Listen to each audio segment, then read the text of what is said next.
push 9, you're jaded. 8, the dawnless sky, I've dated. 7's like a big game till you're naked. Halo semuanya. Halo Bu. Sudah siap belajar hari ini? Insya Allah siap. Siap Bu. Baik, Bu awali ya. Assalamualaikum warahmatullahi wabarakatuh. Waalaikumsalam warahmatullahi wabarakatuh. Selamat pagi anak-anak. Selamat pagi Bu. Yang semangat dong. Semangat pagi. Semangat. Ibu mau nanya nih, apa kabar kalian hari ini? Baik Bu. Untuk memulai pelajaran hari ini, jadi alangkah baiknya kita awali dengan lafaz basmalah. Bismillahirrahmanirrahim. Sebelum kita memulai pelajaran hari ini, alangkah baiknya kita berdoa terlebih dahulu ya anak-anak. Berdoa dimulai. Berdoa selesai. Jadi anak-anak sudah pada sarapan belum nih pagi ini? Sudah Bu. Sudah apa belum? Sudah. Oke. Ada yang tahu hari ini kita mau belajar apa? Belajar tentang lanjutan dari kemarin Kak. Iya benar banget. Belajar apa? Fabel. Fabel. Jadi sebelum melangkah ke fabel atau pelajaran tentang fabel, ambil absen dulu ya anak-anak. Yang pertama, Arsyila Ahlul Umroh. Hadir Bu. Lalu Abetia Cahyarani. Ada Bu. Vigo Fajar Aprian. Hadir Bu. Selanjutnya Sela Agustin. Hadir Bu. Rifa Murfiha Asnawati. Hadir. Dari semua yang hadir, apa ada yang belum Ibu panggil? Sudah semua Bu. Sudah semua ya? Baik, selanjutnya kita akan mempelajari fabel. Fabel ya anak-anak. Jadi ada yang tahu fabel itu apa? Saya Bu. Nah, apa nih Pak? Fabel itu cerita yang tokohnya hewan. Udah, hewan aja. Iya Bu, hewan aja Bu kalau fabel. Sama pengertian ya. Jadi fabel adalah cerita yang berisikan tentang kehidupan hewan atau diperankan oleh hewan, bersifat fiksi. Lalu ceritanya itu naratif atau berupa dialog. Jadi ada percakapan di dalamnya. Selanjutnya di sini Ibu akan menyampaikan ciri-ciri.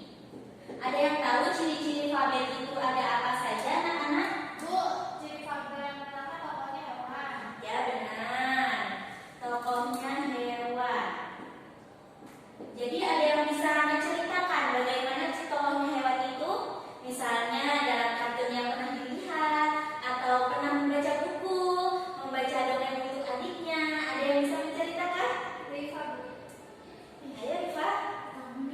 Ya misalnya ini Bu, saya bisa Bu. Baik. Misalnya itu kalau misal saya pernah nonton UPI kan Bu. Iya benar. Nah di UPI itu dia jadi kura-kura sama kelinci yang lagi lomba Bu. Itu fabel bukan Bu? Iya benar, itu fabel. Lalu setelah kura-kura ada tokoh yang jahat. Siapakah tokoh jahat itu? Kelinci. Bukan, tapi monyet yang diperankan oleh Fizi. Oh iya. Ya kan Fizi. Jadi tokoh monyet ya Bu? Iya, tokoh monyet. Yang kedua dulu. Yang kedua kayak yang Ibu jelasin tadi. Jadi tokoh di dalam fabel itu sama kayak di manusia. Ada yang jahat, ada yang baik. Nama tokoh yang jahat itu biasanya disebut apa ya anak-anak? Yang jahat itu antagonis. Berarti anti, yaitu antagonis. Selanjutnya yang kedua ada yang baik berarti protagonis. Nah, berarti pro, yaitu baik. Lalu yang ketiga ada setelah antagonis dan juga protagonis, ada tokoh yang ketiga yaitu tirtagonis. Ya, tirtagonis. Bu, tirtagonis itu tokohnya netral ya Bu? Iya netral, jadi dia tidak baik dan juga tidak jahat. Jadi dia sifatnya netral. Selanjutnya yaitu yang ketiga ada alur. Ada yang tahu alur itu apa anak-anak? Alur itu rangkaian peristiwa. Ya benar, rangkaian peristiwa.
Jangan 2 minggu